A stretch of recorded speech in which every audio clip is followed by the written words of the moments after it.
नमस्कार। Ectopic pregnancy एक खतरनाक प्रेगनेंसी। एक्टोपिक प्रेगनेंसी एक भयावह प्रेगनेंसी है, एक डरावनी ड्रेडफुल प्रेगनेंसी। न सिर्फ पेशेंट के लिए, न सिर्फ मरीज के लिए, बल्कि डॉक्टर के लिए भी यह बहुत ही डरावनी है। यह ऐसी प्रेगनेंसी है, यह ऐसी गर्भावस्था है जिसमें अगर छोटी छोटी जगहों में महिलाएं हैं तो उन्हें डॉक्टर तक पहुंचते पहुंचते या तो अपने जान से हाथ धो देना पड़ता है, या कभी कभी वह बेहोश हो जाती हैं, शॉक में चली जाती हैं, और डॉक्टर आनन फानन में युद्ध स्तर पर अगर प्रयास न करे और इलाज न करे तो वो मृत्यु को भी प्राप्त करती है। इसीलिए मैं doctor Mudita Jaiswal, obstetrician and gynaecologist, Dhaka Motihari से स्वास्थ्य के प्रति जागरूकता की कड़ी को आगे बढ़ाते हुए हेल्थ वीडियो में इस बार मैं एक्टोपिक प्रेगनेंसी पर वीडियो लेकर आप लोगों के सामने उपस्थित हुई हूँ।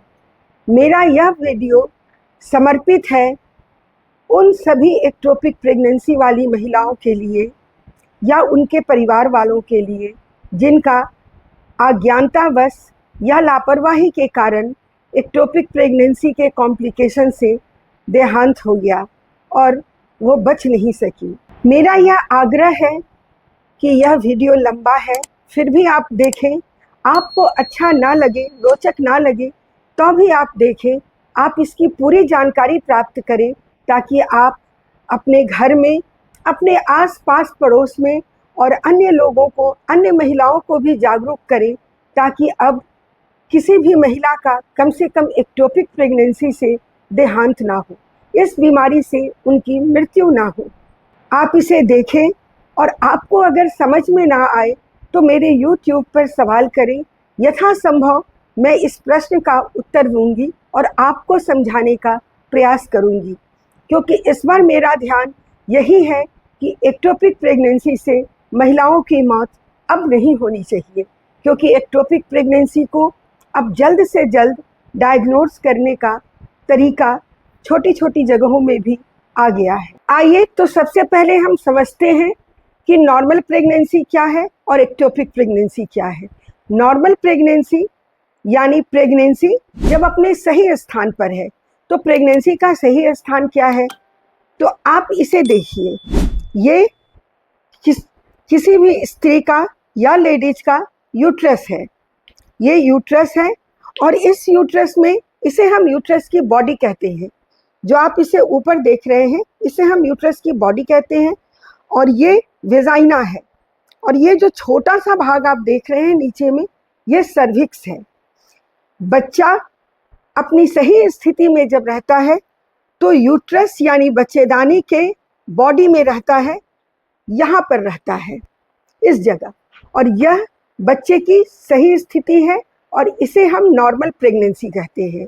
लेकिन यही बच्चा अगर यूट्रस की बॉडी में यानी इस जगह ना होकर कहीं और रह जाए, कहीं और टिक जाए, तब उसे हम एक्टोपिक प्रेगनेंसी कहते हैं। और एक्टोपिक प्रेगनेंसी समझने के पहले आप थोड़ा लेडीज लोग के इंटरनल रिप्रोडक्टिव ऑर्गन के बारे में, स्त्री के जो स्ट्रक्चर्स हैं जिसमें बच्चा होता है, उसके बारे में थोड़ा सा जानें। आपको मैंने बताया यह वेजाइना है, यह यूट्रस है यहाँ तक, इसमें यह यूट्रस की बॉडी है, यह सर्विक्स है, और ये जो दो पतली सी नली आप देख रहे हैं यह फैलोपियन ट्यूब है, यही ट्यूब है यह। और इस जगह जो दो गोल गोल आपको नजर आ रहे हैं अंडे की तरह, ये ओवरी है और इसका काम है अंडा बनाना। फैलोपियन ट्यूब के बगल में जो ये फैला हुआ भाग आप देख रहे हैं इसे हम फिम्ब्रिया कहते हैं। और अगर बच्चा इस यूट्रस में ना टिककर इस ट्यूब में रह जाए, इस ओवरी के पास इम्प्लांट हो जाए, प्रत्यारोपित हो जाए, इस सर्विक्स में आ जाए, या किसी ऐसी औरत जिसका सिजेरियन सेक्शन हो चुका है उसके सिजेरियन के स्कार पर टिक जाए और बॉडी में ना टिके, तब उसे हम एक्टोपिक प्रेगनेंसी कहते हैं।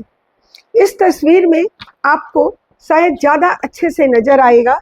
आप ये देखिए, ये है उजले रंग के जो आप देख रहे हैं बगल में, ये ओवरी है, ये फिम्ब्रिया है, ये ट्यूब है और ये यूट्रस है। इससे भी बेहतर फोटो आपको मैं इसमें दिखाती हूँ। इसमें देखिए, इसमें इसमें ये दोनों ओवरी हैं, इसके ऊपर ये ट्यूब जिसे हम फैलोपियन ट्यूब कहते हैं, जो यूट्रस से कनेक्टेड रहती है, और इसका यह खुला हुआ चौड़ा सा भाग फिम्ब्रिया कहलाता है। और यह ओवरी से जब अंडा निकलता है तो उसको कैच करता है, और कैच करने के बाद यूट्रस की ओर जाता है। यही अंडा यूट्रस की ओर जाता है, और इसमें जो ट्यूब है वो अपने मूवमेंट से, पेरिस्टालिटिक मूवमेंट करते हुए इसको यूट्रस की तरफ धकेलता है। साथ ही साथ इस ट्यूब के अंदर पतले पतले सीलिया होते हैं, वो भी आगे की तरफ इसको मूव कराते हैं।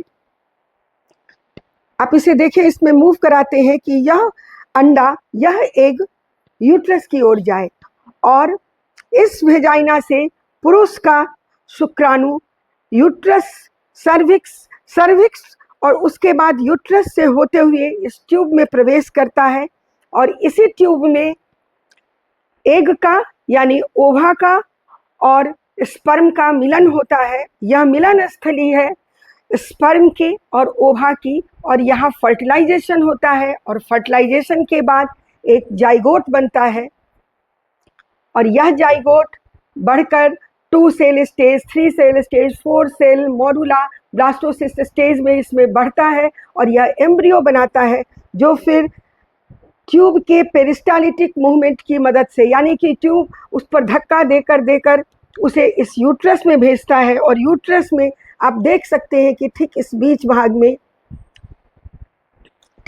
बीच भाग में वो एम्ब्रियो आकर इम्प्लांट होता है, टिकता है, प्रत्यारोपित होता है, और इस यूट्रस को बढ़ने की, फैलने की, स्ट्रेच होने की बहुत ज़्यादा कैपेसिटी है, और वो इतना बड़ा हो जाता है कि इतने छोटे से एम्ब्रियो को बढ़ते जब 9 महीने का बच्चा होता है तो इसे वो एकोमोडेट कर लेता है, और समय पर डिलीवरी हो जाती है इसी रूट से। लेकिन एक्टोपिक प्रेगनेंसी में फिर क्या होता है?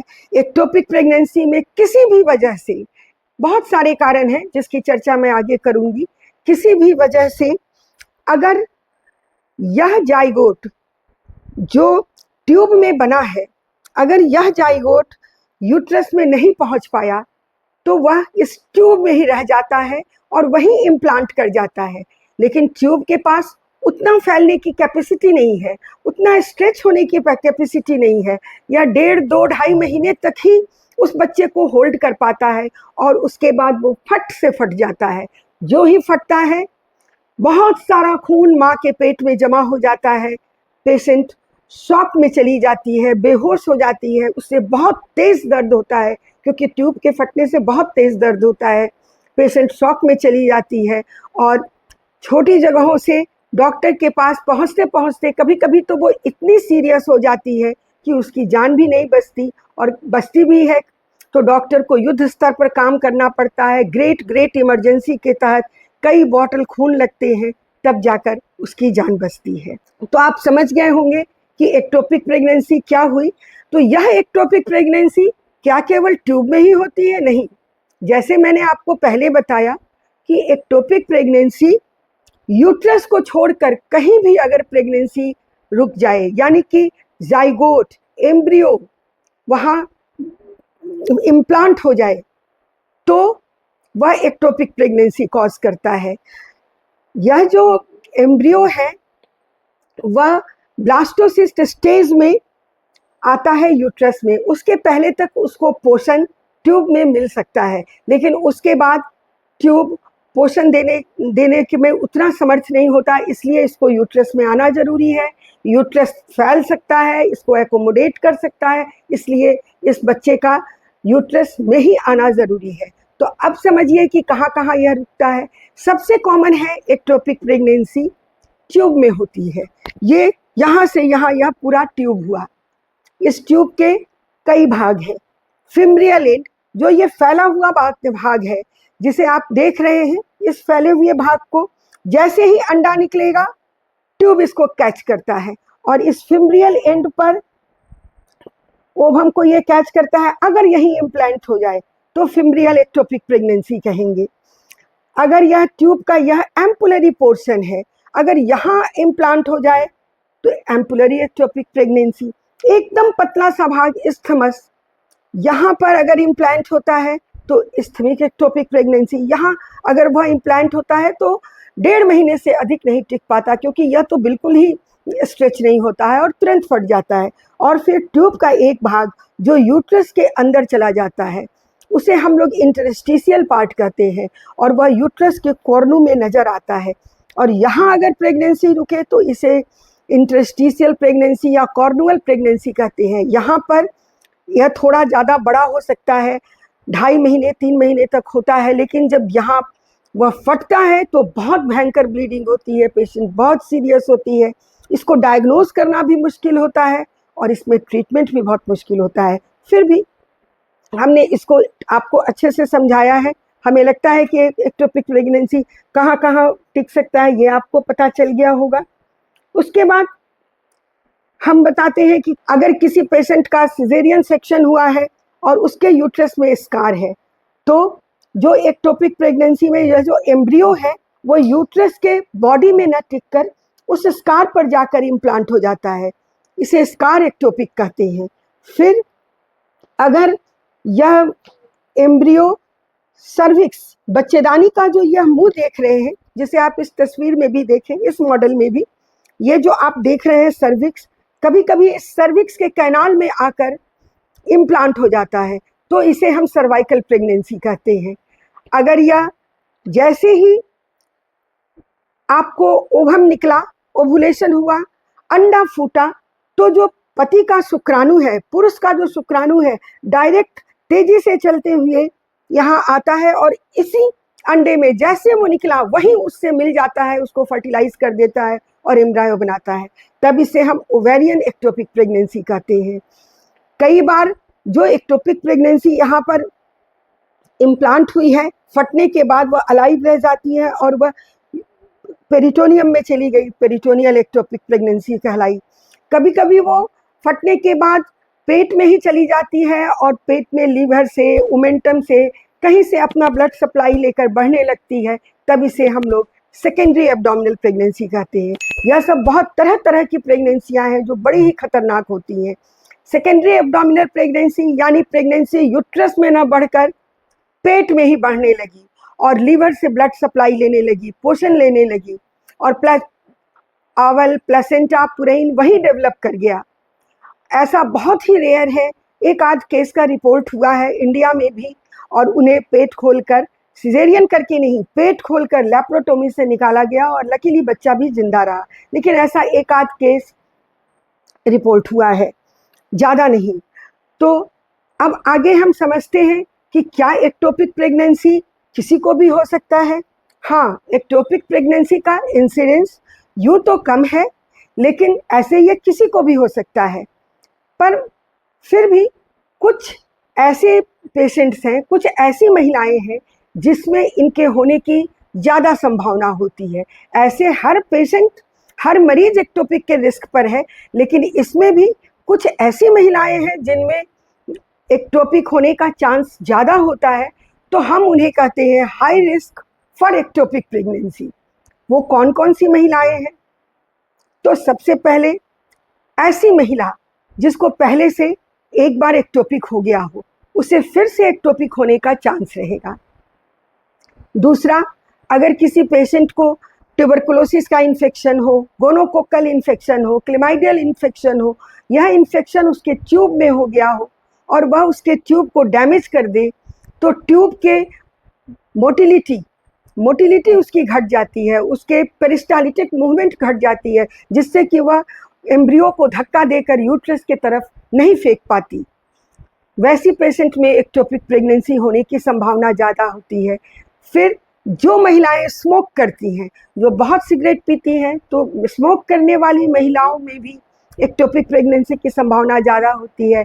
यह ट्यूब के सिलियरी मूवमेंट को भी डिस्टर्ब करता है और साथ साथ ट्यूब की जो अपनी सांप की तरह ऐंठते हुए पेरिस्टालिटिक मूवमेंट करने की कैपेसिटी है, उसको भी डिस्टर्ब करता है। तीसरा, एंडोमेट्रियोसिस। एंडोमेट्रियोसिस ऐसा है, इसके बारे में मैं आपको अगले वीडियो में बताऊंगी, लेकिन एंडोमेट्रियोसिस में ये आप देखिए, ये सब एंडोमेट्रियोटिक नोड्यूल्स हैं। ये ट्यूब के चारों तरफ जब जमा हो जाते हैं तो ट्यूब में ये रेसे की तरह हो जाते हैं और यह ट्यूब को इस तरह से पकड़ लेते हैं, इतना इनमें एडेजन हो जाता है, इतना पकड़ लेते हैं कि ट्यूब उसमें मूव नहीं कर पाता। और जब ट्यूब मूव नहीं कर पाएगा तो फिर एम्ब्रियो को आगे की ओर धक्का ही नहीं दे पाएगा कि वो बच्चेदानी में पहुंचे, और फिर जहां जिस जगह पर है वहीं पर इम्प्लांट हो जाएगा। तो एंडोमेट्रियोसिस के चलते भी एक्टोपिक प्रेगनेंसी होती है। इसके अलावा फिर गर्भ निरोधक, कुछ गर्भ निरोधक चीज़ें ऐसी हैं जिसके चलते एक्टोपिक प्रेगनेंसी होती है। तो ऐसा नहीं है कि गर्भ निरोधक का अब आप इस्तेमाल ही छोड़ देंगे, नहीं नहीं, अब आप बिल्कुल इस्तेमाल कीजिए, लेकिन आपको इसका नॉलेज होना चाहिए। जैसे कॉपर टी, कॉपर टी जब हम लगाते हैं पेशेंट को, तो कॉपर टी यूट्रस में तो प्रेगनेंसी को इम्प्लांट नहीं होने देता, जिसके चलते वो यूट्रस में ना इम्प्लांट होकर के ट्यूब में ही इम्प्लांट हो जाती है, और यह कभी कभी ट्यूब के मूवमेंट को भी डिस्टर्ब करता है। और ऐसी कॉपर टी जिसमें हार्मोन्स दिए गए हैं वह ट्यूब की मोटिलिटी को और ज़्यादा घटा देता है, तो वैसे में एक्टोपिक प्रेगनेंसी की संभावना बढ़ जाती है। फिर गर्भ निरोधक गोलियाँ, सभी गोलियाँ नहीं, लेकिन ऐसी गोलियाँ जिसमें केवल और केवल प्रोजेस्टेरॉन है, जब उसका सेवन महिलाएं करती हैं तो वह ट्यूब की मोटिलिटी को घटा देता है, जिसके चलते एक्टोपिक प्रेगनेंसी हो जाती है। क्योंकि एक्टोपिक प्रेगनेंसी तो तभी होगी जब एम्ब्रियो यूट्रस की ओर नहीं आ पाएगा, ट्यूब की कैपेसिटी, ट्यूब के धक्का देने का पावर घट जाएगा। तो यह काम आपको गर्भ निरोधक गोली जिसमें केवल प्रोजेस्टेरॉन है वो करती है। फिर हम आते हैं ट्यूबेक्टमी पर। आपको बहुत ही आश्चर्य होगा कि बंध्याकरण के बाद बहुत बार एक्टोपिक प्रेगनेंसी देखी गई है। इसीलिए हम लोग पेशेंट्स को कहते हैं कि आपको अगर बंध्याकरण करवाना है तो एमसी के शुरू होने के ठीक 7 दिन 8 दिन के अंदर ही करवा लें, या अगर आप लेट से करवाते हैं तो आपका आपके पति के साथ कोई संपर्क नहीं होना चाहिए, क्योंकि ओव्यूलेशन हो गया, अंडा ट्यूब में आ गया और वेजाइना से स्पर्म भी ट्यूब में पहुंच गया।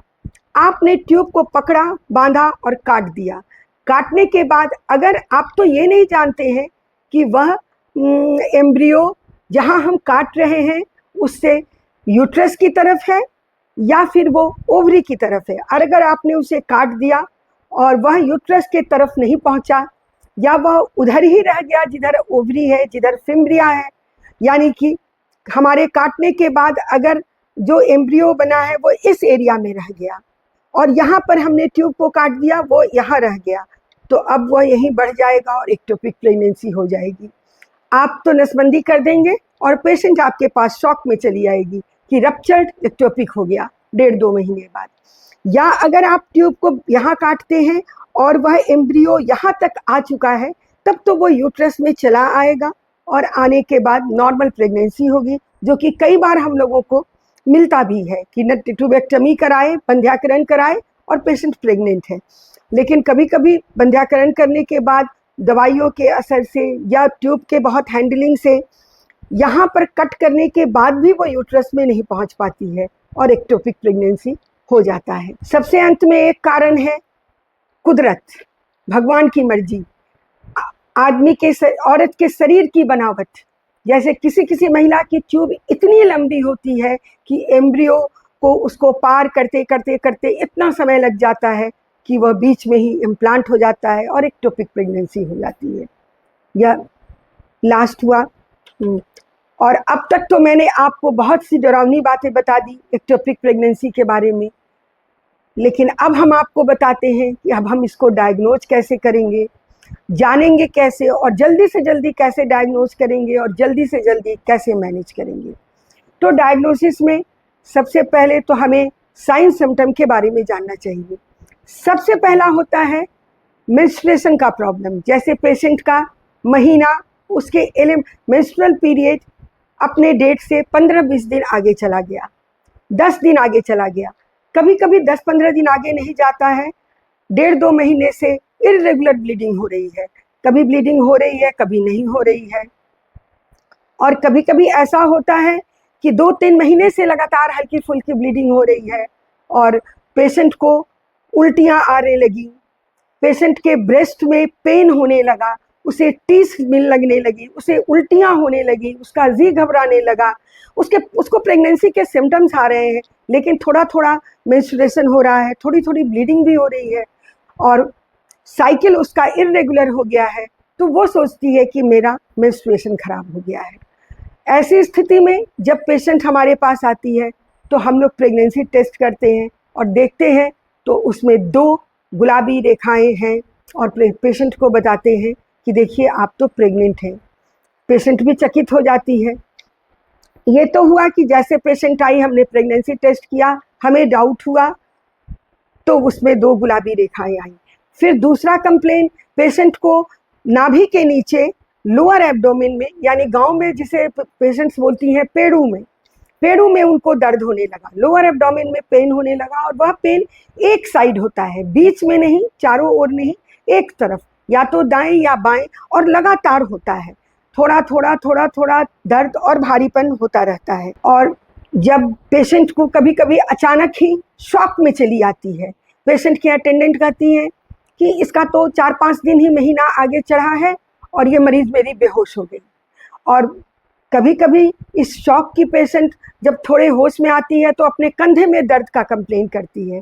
वो तो ब्लड जब कलेक्ट हो जाता है तो उस ब्लड के कलेक्शन से नर्व इरिटेट होता है तो पेशेंट को कंधे में दर्द होगा, या वह जब अपना पोस्चर बदलेगी इस करवट से उस करवट तब उसे दर्द होगा। तो आपको ये कुछ साइन सिम्टम है, जैसे प्रेगनेंसी के साइन सिम्टम हुए, इर्रेगुलर ब्लीडिंग हुई और पेन एब्डोमेन हुआ। तो इसके लिए हर लेडी डॉक्टर, हर ऑब्स्टेटिशियन को एक एक्टोपिक का विजन होता है, उनके दिमाग में हमेशा ही चलता रहता है कहीं इसे प्रेगनेंसी तो नहीं, कहीं ऐसे एक्टोपिक तो नहीं। तो वो सबसे पहले प्रेगनेंसी टेस्ट कराई, प्रेगनेंसी टेस्ट पॉजिटिव आई तो तुरंत के तुरंत हम लोग ट्रांसवेजाइनल अल्ट्रासाउंड कराते हैं। एब्डोमिनल अल्ट्रासाउंड नहीं, जो अल्ट्रासाउंड ऊपर से होता है उसमें नहीं, ट्रांसवेजाइनल, अंदर से वेजाइना के थ्रू अल्ट्रासाउंड कराया जाता है। जैसे आप ये देखिए, ये वेजाइना है, इसी में अल्ट्रासाउंड का एक पतला सा प्रोब आता है, उसे डालकर हम लोग करते हैं और उसमें देखने से पता चलता है कि पेशेंट को एक्टोपिक प्रेगनेंसी है, उसका यूट्रस बिल्कुल खाली है, प्रेगनेंसी टेस्ट पॉजिटिव है और जो बच्चे का घर है जिसे हम जेस्टेशनल सैक कहते हैं वो ट्यूब में नजर आ रहा है।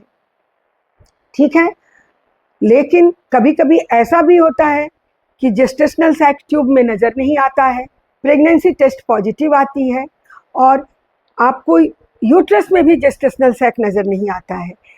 8, 10, 12 दिन तक की प्रेगनेंसी आगे बढ़ चुकी है, तब तुरंत के तुरंत बीटा HCG कराते हैं और बीटा HCG की जो भी वैल्यू आती है उसे नोट करते हैं और 48 घंटे के बाद फिर से हम लोग बीटा HCG कराते हैं। और अगर बीटा HCG की वैल्यू पहली वाली वैल्यू से दुगुनी हो गई है तो हम आश्वस्त हो जाते हैं कि प्रेगनेंसी है और यह प्रेगनेंसी यूटेराइन प्रेगनेंसी है। भले ही अभी आपको बच्चे का घर यानी जेस्टेशनल सैक यूट्रस में नज़र नहीं आ रहा है, लेकिन 10, 12, 14 दिन के बाद वह ज़रूर नज़र आएगा और इसे हम लोग delayed appearance of gestational sac या delayed appearance of fetal pole कहते हैं। लेकिन अगर जेस्टेशनल सैक नज़र नहीं आया और जो बीटा HCG 48 घंटे के बाद हुआ था वो डबल नहीं हुआ, दुगुना नहीं हुआ, जैसे 1000 था फर्स्ट डे और 48 घंटे के बाद 2000 नहीं हुआ, 3000 नहीं हुआ, वह सिर्फ 1500 रह गया, तो सबसे पहले डाउट होता है कि एक्टोपिक प्रेगनेंसी होगी और हम लोग तब रेगुलरली उसे चेक करते हैं TVS करके हर 2-3 दिन पर और फिर बीटा HCG कराते हैं और बीटा HCG की वैल्यू 2000 से पार हो गई, फिर भी जेस्टेशनल सैक नज़र नहीं आया, लेकिन ट्रांसवेजाइनल अल्ट्रासोनोग्राफी में इसको पता कि 2000 की वैल्यू हम बोल रहे हैं या 2500 की वैल्यू जो हम बोल रहे हैं बीटा HCG की, वो है ट्रांसवेजाइनल अल्ट्रासोनोग्राफी में। तब हमें डाउट होता है कि एक्टोपिक प्रेगनेंसी है या ओवेरियन भी हो सकती है, फिमरियल हो सकती है, सेकेंडरी एब्डोमिनल, कुछ भी हो सकती है। लेकिन अगर यही बीटा HCG का लेवल 48 घंटे के बाद पहले वाली वैल्यू से कम आ गया, यानी 1000 से घटकर 800 हो गया, तो हमें लगता है कि या तो यह प्रेगनेंसी खराब हो गई, अबॉर्ट कर रही है, मिस्ड अबॉर्शन हो गया है, या फिर केमिकल प्रेगनेंसी है।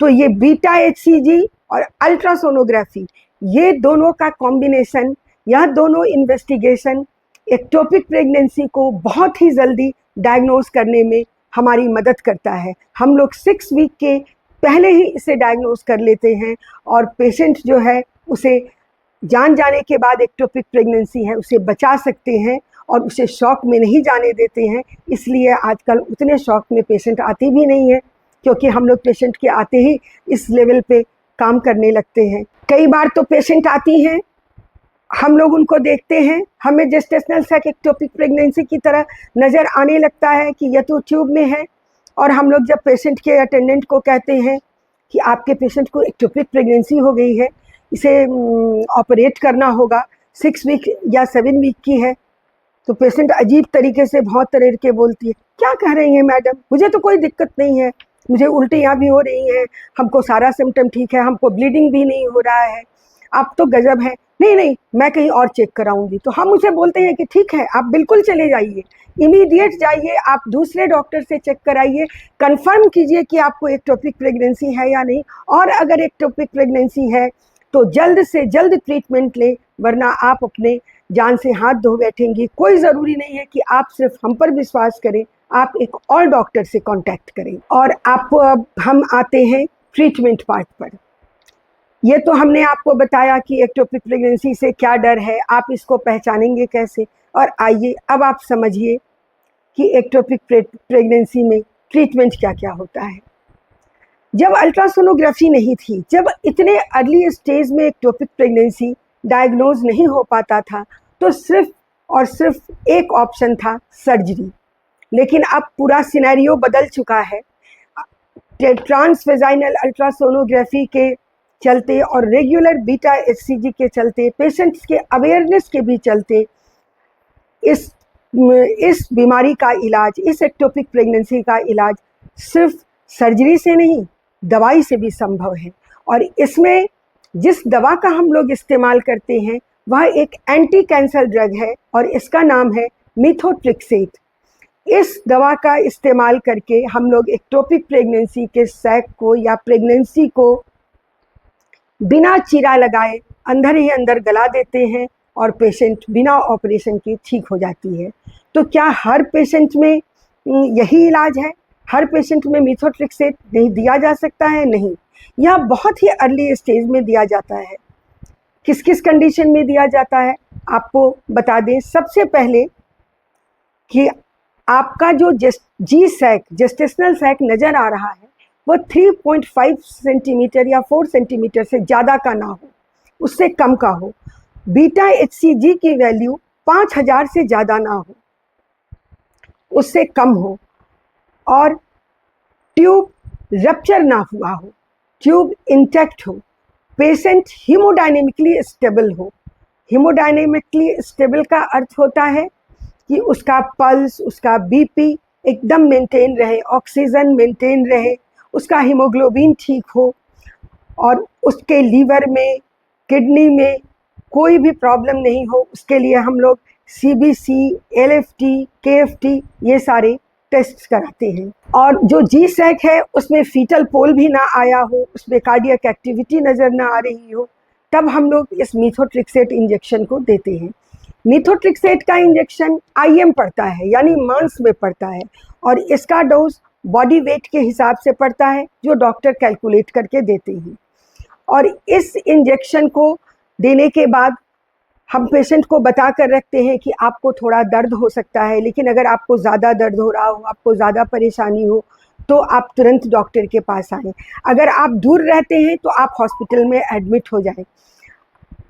ऐसा इलाज हम लोग उसी पेशेंट को देते हैं जो पेशेंट बार बार फॉलोअप के लिए आ सकती है। ऐसा नहीं कि एक बार इंजेक्शन लिया और चले गए, नहीं, इस इंजेक्शन को लगाया, IM रूट से लगाया, यानी मांस में लगाया, और 48 घंटे के बाद बीटा एचसीजी चेक किया गया। पेशेंट को मिथोट्रिक्सेट का इंजेक्शन लगाया गया और मिथोट्रिक्सेट का इंजेक्शन लगाने के चौथे दिन और 7वें दिन हम लोगों ने बीटा एचसीजी की वैल्यू करवाई।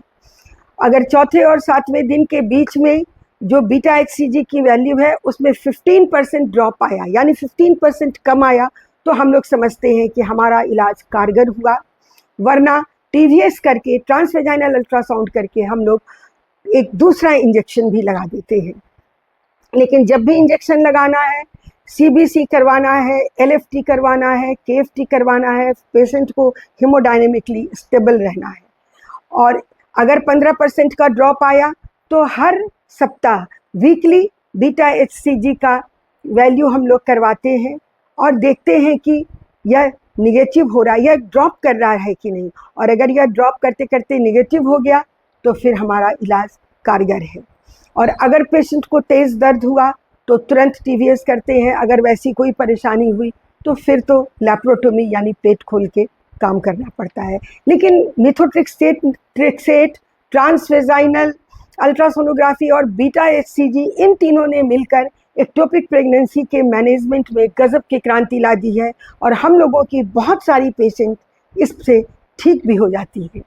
मैंने खुद ही यहाँ पर 5, 6, 7 पेशेंट्स को इतनी छोटी जगह में जहाँ मैं प्रैक्टिस करती हूँ इस तरह के मेथड से ट्रीट किया है और वो पेशेंट्स ठीक हुई हैं।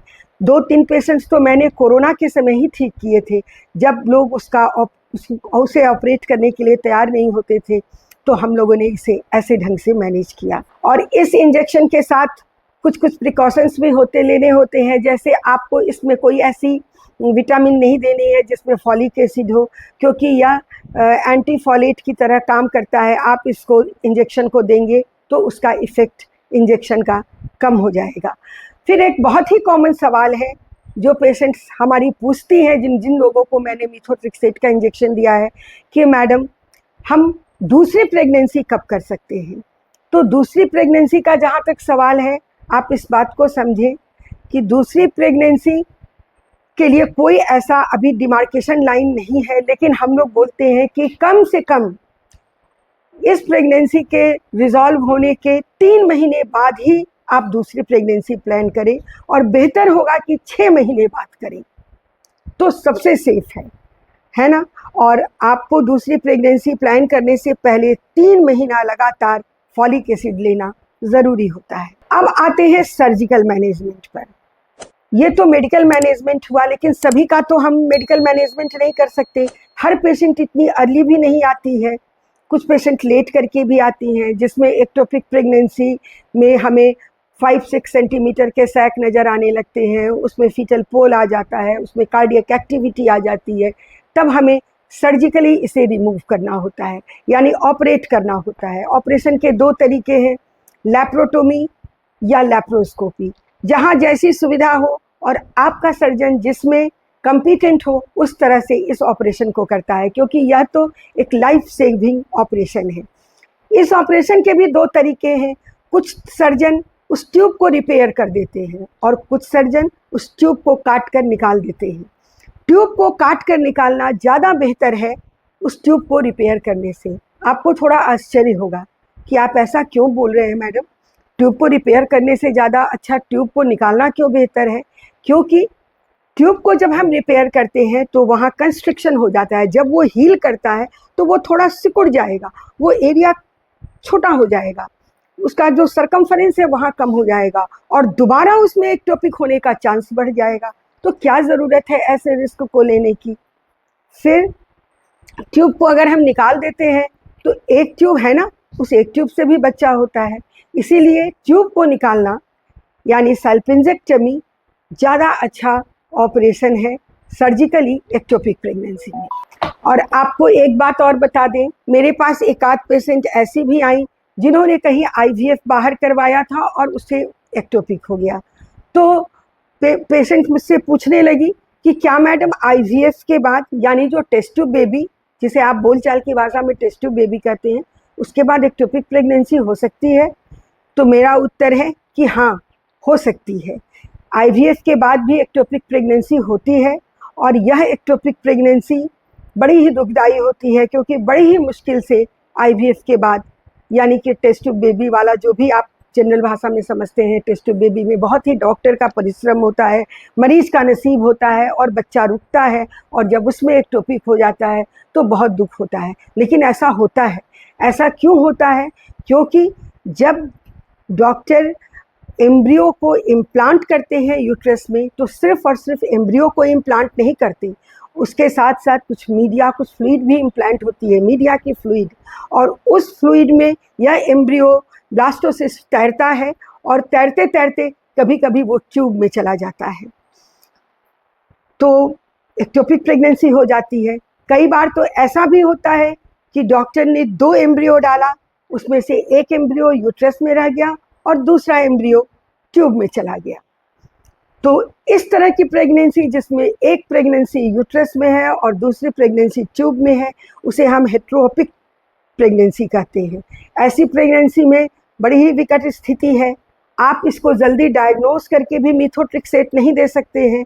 क्यों नहीं दे सकते हैं? क्योंकि यूट्रस में तो एक प्रेगनेंसी है ना, उसे तो बचाना है। तब इसे लैप्रोस्कोपी से लो प्रेशर पर साल्पिंजेक्टमी करके ट्यूब वाली प्रेगनेंसी को हटा दिया जाता है और यूट्रस वाली प्रेगनेंसी ग्रो करती है। तो बहुत बार इसमें आईवीएफ में डॉक्टर्स बोलते हैं कि एक्टोपिक को कम करने के लिए, मैं तो आईवीएफ स्पेशलिस्ट नहीं हूँ, लेकिन जो बोलते हैं उन लोगों से सुना है और समझा है कि वैसे में मीडिया कम इस्तेमाल करें, जो एम्ब्रियो है, जो ब्लास्टोसिस्ट है, उसका इम्प्लांटेशन थोड़ा लो करें ताकि वो ऊपर ट्यूब तक ना पहुंच पाए, और फिर ये उन लोग उसको उस तरह से मैनेज करते हैं। एक बड़ा ही मज़ेदार सवाल यह है कि बहुत बार पेशेंट हमसे कहती है कि मैडम, बच्चा ही तो खराब हुआ है 1.5-2 महीने का, इतना क्या बवाल मचा रहे हैं कि पेट खोलना पड़ेगा, आप डीएनसी कर दीजिए ना। आप तो डीएनसी कर देते हैं, तो अब आप समझिए कि हम एक्टोपिक प्रेगनेंसी में डीएनसी क्यों नहीं कर सकते। क्योंकि हम लोग जो डीएनसी करते हैं वो यूट्रस में करते हैं। हमारे औजार के जाने की कैपेसिटी बस इस यूट्रस तक है, हमारा औजार इसके अंदर ट्यूब में नहीं जाता है। इसलिए हम लोग एक्टोपिक प्रेगनेंसी में डीएनसी नहीं और कभी नहीं कर पाते हैं, और कभी करते ही नहीं हैं। और कहीं कोई आपको गांव में बोले कि आपका एक्टोपिक है, गांव में तरह तरह के प्रैक्टिशनर हैं, बोल देंगे एक्टोपिक है, लाइए हम डीएनसी से ठीक कर दें, तो आप ये भूल कर भी ना कराएं। और दूसरा, इससे भी महत्वपूर्ण बात, एक एक्टोपिक प्रेगनेंसी ऐसी है जिसे हम लोग डीएनसी से ठीक करते हैं, और वह है सर्वाइकल एक्टोपिक। यानी कि जो एक्टोपिक प्रेगनेंसी यूट्रस की बॉडी में नहीं रुककर उसकी सर्विक्स यानी यहाँ रुक गई है, तो इसे हम फिर डीएनसी से क्लियर करते हैं। हाँ, ब्लीडिंग बहुत ज़्यादा होती है, लेकिन उसको हम डीएनसी से ठीक कर सकते हैं। एक और भी अहम सवाल होता है, अक्सर पेशेंट्स हम लोग से पूछती हैं कि आप इतना बोल रहे हैं, मेरी पेशेंट बेहोश हो गई है, लेकिन नीचे से तो खून आ ही नहीं रहा है, बहुत थोड़ा बहुत खून आ रहा, और पेशेंट बेहोश क्यों हो गई? तो यही तो बात है, क्योंकि एक्टोपिक प्रेगनेंसी में बच्चा ट्यूब में इम्प्लांट हो गया, तो यूट्रस में बहुत ज़्यादा ग्रोथ नहीं हुआ, उसमें बस केवल डेसिड्यूअल रिएक्शन हुआ, थोड़े बहुत एंडोमेट्रियम ज़्यादा बने, डेसिड्यूआ थोड़ा बहुत बना, और जब वो रप्चर होता है एक्टोपिक, तो जितना भी ब्लीडिंग है वो सारा का सारा पेट में जमा हो जाता है, और बाहर से बस थोड़ा बहुत ब्लीडिंग आता है, जो डेसिड्यूअल रिएक्शन होता है, जो डेसिड्यूअल रिएक्शन के चलते होता है। मुझे लगता है कि मैंने साधारण शब्दों में एक्टोपिक प्रेगनेंसी को समझाने का भरपूर प्रयास किया है, और हम ये सोचते हैं कि आपको यह बात बहुत हद तक समझ में आई होगी। अगर आपको यह समझ में आई है तो आप इसे ज़रूर शेयर करें। आपको इसमें कुछ भी समझने में दिक्कत हुई तो आप यूट्यूब में सवाल करें, हम उसका ज़रूर जवाब देंगे। धन्यवाद।